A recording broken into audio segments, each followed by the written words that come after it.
మన ఈ సిద్ధం సభలను చూసి మన ప్రత్యర్థుల గుండెల్లో రైళ్లు పరిగెత్తా ఉన్నాయి, బస్సులు పరిగెత్తా ఉన్నాయి. ఉక్రోషము, కడుపు మంట బగ్గుమని బాబు చంద్రబాబు ఆ ఉక్రోషంతో నా మీద రాళ్ళు వేయమంటా ఉన్నాడు. నన్ను దగ్ధం చేస్తానంటున్నాడు. ఇది చంద్రబాబు దత్తపుత్రుడుల వాళ్ళ వదినమ్మల ఎజెండా.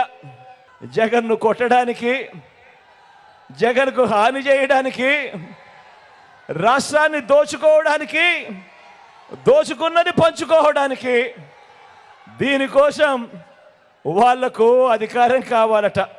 ఈ మధ్య బాబు ఏమంటున్నాడంటే జగన్ ఒక బచ్చా అంటున్నాడు.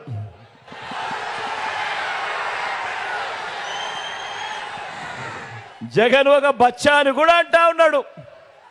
రాముడిని బచ్చా అనుకున్న మారీషుడు, సుబాహుడు ఇప్పుడు రామోజీ వేషంలోనూ ఓ ఆంధ్రజ్యోతి రాధాకృష్ణన్లా ఈరోజు కనిపిస్తా ఉన్నారు.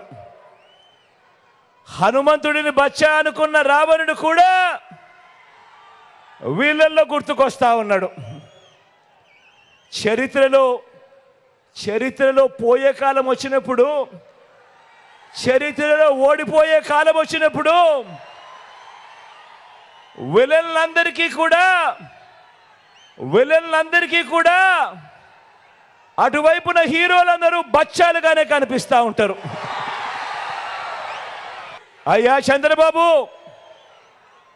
చంద్రబాబు, నువ్వు బచ్చా అంటున్న నేను ప్రజలకు మంచి చేసి ఎన్నికల్లో ఒంటరిగా ధైర్యంగా ప్రజల ముందుకు నేను వస్తా ఉన్నా.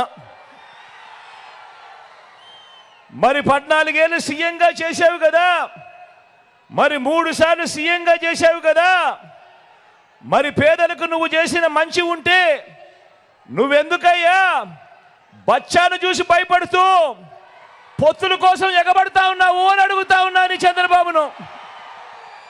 అయ్యా బాబు, నేను బచ్చా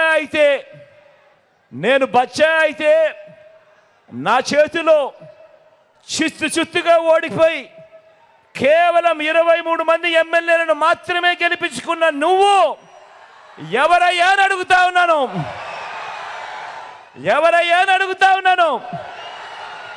ఓ బాబు, నిన్నే అడుగుతున్నా, ఏమనాలి నిన్ను అని అడుగుతా ఉన్నాను.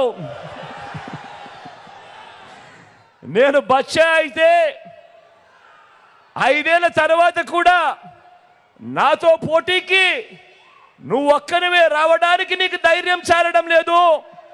1/2 డజన్ మందిని వెనకేసుకొని వస్తా ఉన్న నిన్నేమనాలి అని అడుగుతా ఉన్నాను. ఓ బాబు, నిన్ను ఏమనాలి అని అడుగుతా ఉన్నాను. ఏమనాలి?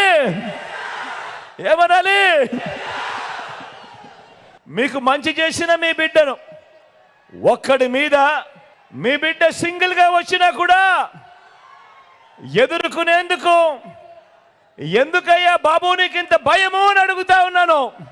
ఇన్ని నక్కలు ఏకమవుతా ఉన్నాయి.